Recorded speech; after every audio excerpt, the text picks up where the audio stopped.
Wow, look at all these iconic legendary creatures. Classic characters, fun commanders with unique effects, all real legends. And so are these, I guess. Legendary effects like one time you get some keywords.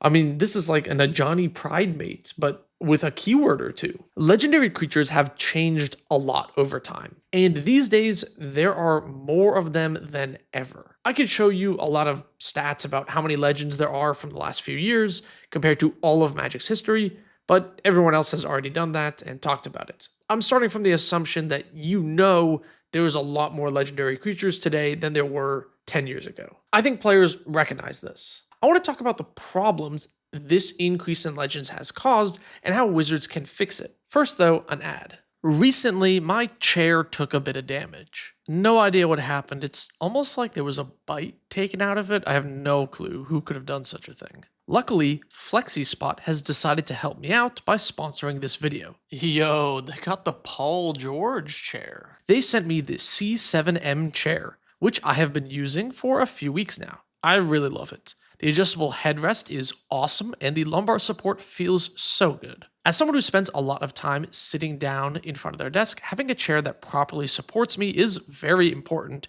So yeah, I'm talking to you, person who has me on a second monitor while hunched over working from home. You should probably have a better chair. This chair has lots of adjustable parts from the height to armrest to leg rest, all of which adds up to being very comfortable and better spine health. Flexispot also provided a standing desk, which also aids in having the correct posture. By the way, am I crazy or is this commander like actually kind of good, right? Like Tails is decent? This chair is the CM7, but there is also the cheaper C5 and the new C7. And if you want a discount on whichever model works best for you, you can use my code C750 to get $50 off your order. Click the link below if you want to get a chair, standing desk, or anything else Flexispot has to offer. So these days, what does the legend rule even do? It does two things. Stops you from stacking up certain effects. Since you can't have two of a legend in play, it limits the power of some of these cards in 60 card formats. And a little bit in Commander since it's a tad harder to clone these. The other major rules implication is that legendary creatures can be your commander. So what's the big deal with legendary creatures right now? Now that they make up a larger portion of creatures in sets overall, in draft and standard, these cards are trickier to use. When you have 4 of them in your deck, getting a duplicate can be frustrating. It's literally a dead card. It makes them less usable, especially if they're not kill on sight and soaking up that removal. And in limited, it can be fairly annoying as well when you get 2 of a legendary card and then it rots in your hand. Legendary cards are naturally contradictory to the concept of a normal Magic deck where you have 4 copies of a card and want multiples of them for synergy. Of course, for Commander players, this isn't a massive issue, but it does harm almost all 60 card formats and makes a lot of the deck building and synergies a lot more difficult to use. This is also aesthetically strange. The word legendary means something. So even though Black Widow is an iconic character, it does feel strange when this legendary character shows up a lot and is also somehow a vanilla 2/2 creature. This card does not warrant being called legendary. Across all of Magic's history, there are 3 versions of Ugin, who is a major character in the story for like 2 decades, and 6 versions of his evil brother Nicol Bolas. 20 years of being the main villain of Magic, and there's 6 cards. Characters were used fairly sparingly. Jace might have been the most printed character at 15, and that's across a lot of the game's history as well. But we have exponentially increased how often the characters show up. There are a lot of Iron Man, Hulks, Captain Americas, and even more. I used to be able to say the Jace from War of the Spark, and you know exactly what card that is. It narrows it down to one thing.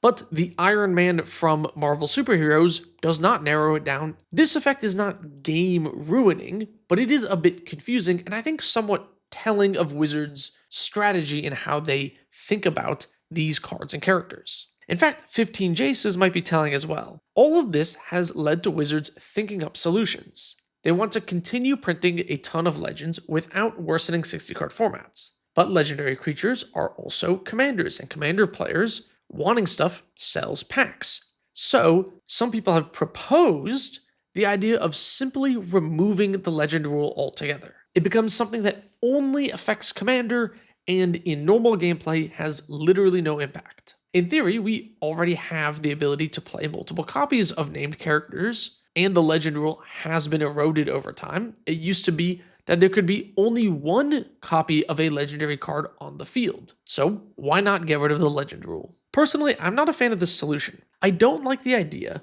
of messing with all these cards that were balanced with the idea of only having one in play and then suddenly making it so you can have multiple. There are also synergies which use the legend rule. I made a deck with Kahiri and clones to get those death triggers. Also, this Princess Yue card is very cool with clones, and it would be a shame to lose out on all of those synergies.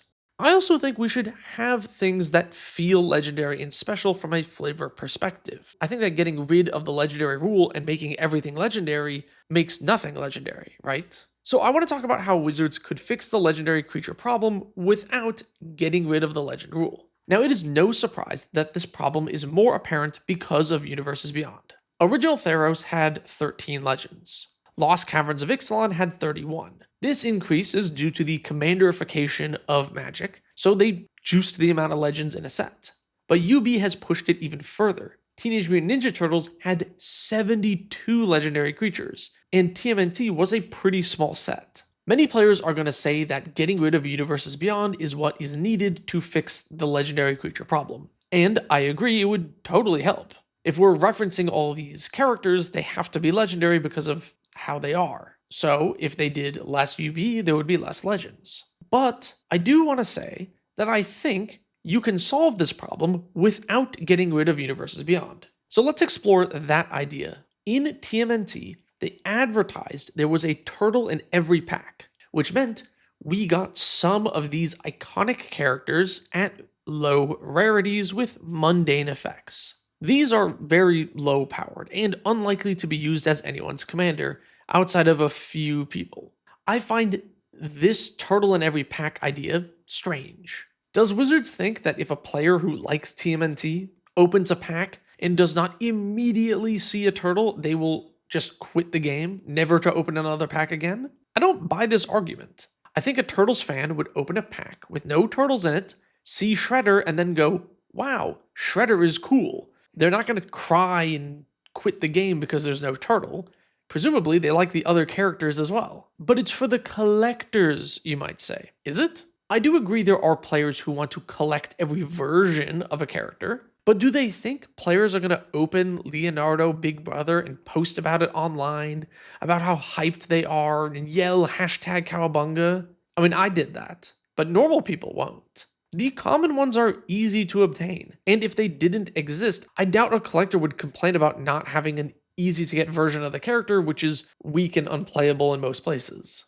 Ultimately, the base mythic or rare isn't even that hard to get. The expensive versions of cards are the special alt arts and gold versions, which are exceedingly rare. That is for the collectors. The commons are not for collectors. Then who are these for? I think the answer is commander players. I want to propose a theory here. Wizards is working with bad data at the company. Data is notoriously complicated and hard to use correctly. Statisticians be like, this may or may not happen. I don't know.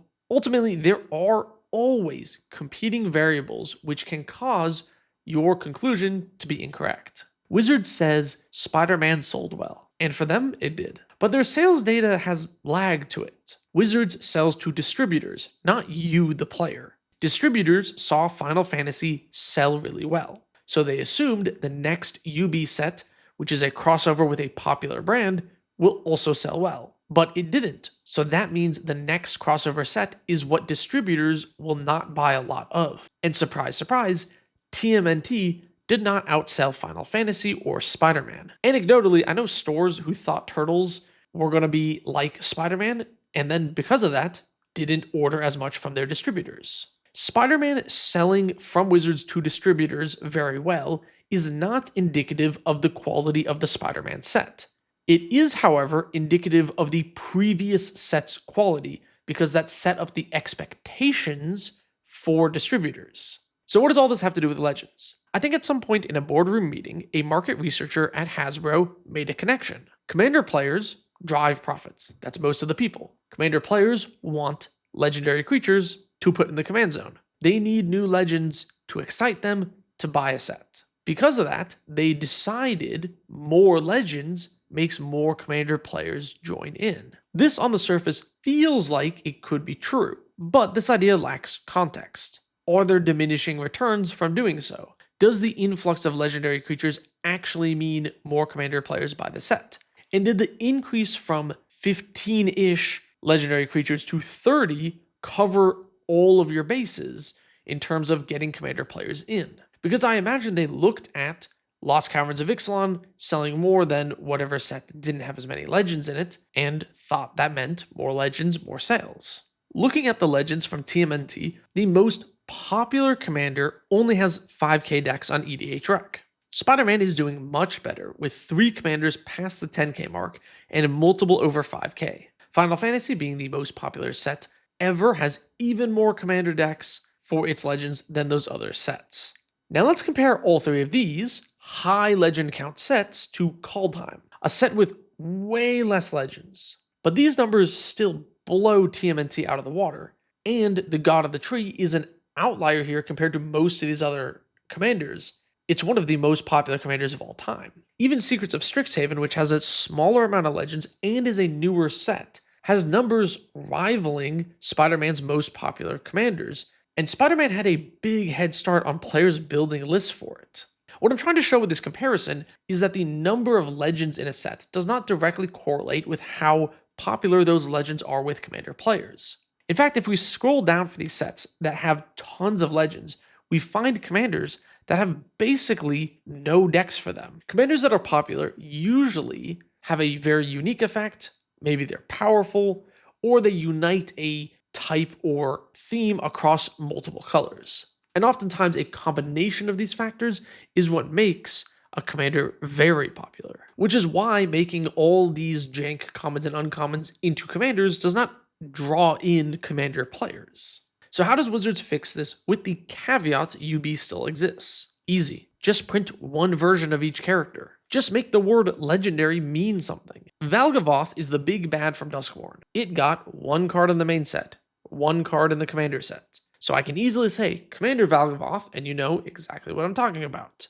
And even though there are not 100 versions of this character, the commander printing of Valgavoth is a very popular commander. Final Fantasy had 3 versions of Sephiroth and Cloud, 1 from the precon, 2 from the main set. And honestly, I still feel like that's too many. Maybe if you were showing off characters' growth or something, I could see having multiple versions of the card. Like if we had 1 Aang that could airbend, 1 that could waterbend, 1 that could air, water, and earthbend, and then 1 that could do all 4, that would be kind of neat. It sort of shows an obvious progression. But instead we have Aang a lot to learn, and Aang and Katara, which is 1 card. I get Wizards wants to sell these scene boxes, but you could have just made art that lined up using the main set Aang and Katara as the cards. Collectors would have bought the scene box even if it didn't have unique cards in it. If this is done for collectors, they only need fancy art and don't care about game mechanics. So why even make mechanically unique cards for these products if they're for collectors? Additionally, this helps Wizards' bottom line. Getting rid of the scene box team-ups and other jank supplemental product versions means you have less cards to design, so it's cheaper to make the set. If you got rid of Jumpstart Aang and had regular Aang printed in the Jumpstart set, that costs Wizards less money. This improves confusion and gameplay for players because it is more streamlined, there's less versions of cards to have to remember. It's much nicer, but it also is cheaper to make the set for Wizards, so it is a win-win. If you're making a UB set and you're struggling to find things to fill out the common and uncommon slots, then maybe that property is not good to be made into a Magic set. Maybe it should just be a precon or a secret layer or something else. Not every property works as a full set, and that's okay. If we're going to do UB, it should be done with care. The set should be a love letter to that property, something where a Magic player can look at it and learn about the cool lore from the other property. Instead, most are just reference slop without thinking about the world that made those sets cool. Wizards can solve the legend problem. Just print less legends. Do this by only making UB sets of properties with a big enough world to make a full set. Wizards can have their cake and eat it too. As we have seen, the number of legends does not correlate to what commander players build around for a deck. You can have a set with a low amount of legends, but a lot of commander players still flock to it. Also, designing less legends for the supplemental product makes them cheaper to produce. And collectors are looking for the crazy chase card anyway, so making an alternate art version of it will draw in the collectors, even if it's not a special, unique, mechanically different card. The commons and uncommons are not what bring in collectors. Now, UB is built on the idea of reference slop, and so is some of Magic. Why do we have 15 Jaces? Because we got an iconic one and he became the main character and they want to go, hey, remember Jace? All the time. Why does every set have full art lands? Because we got some iconic ones and now they want to go, hey, full art lands all the time now. I like this Hulk card. It's a neat design. I don't need these versions of Hulk. I even opened this one in my pre-release and guess what? I'm not going to use it. It's going in the bulk bin to be forever forgotten. Even if it's the thing I like, the Hulk in this case. This card doesn't really matter to me. I want the cool version of the card. I want the one that transforms, that reads like the Hulk. Other versions just feel lesser. Why does this Hulk help others with its power-up ability? I have no idea. This is just a random effect. It's not something the Hulk specifically does. If we compare how many decks this boost has to the other Hulk cards, we can see commander players agree with me. You can have too much of a good thing, and when you do, it will begin to feel mundane. It'll no longer be a special treat. Your is best asks, have you considered increasing the video length of the podcast? I would love a 2-hour yap fest. Like maybe, it's just harder for Yusuf to edit, you know? And a lot of times we just don't have enough to say about a topic to really talk for 2 hours. It would have to be something we're like deeply debating each other about, which doesn't actually happen that often. Maybe we'll do a special extra long one at some point, but probably not. Thanks for watching. If you want to ask questions like that or be in the credits here like my tier 3 patrons, all you gotta do is click the link below to join the Patreon.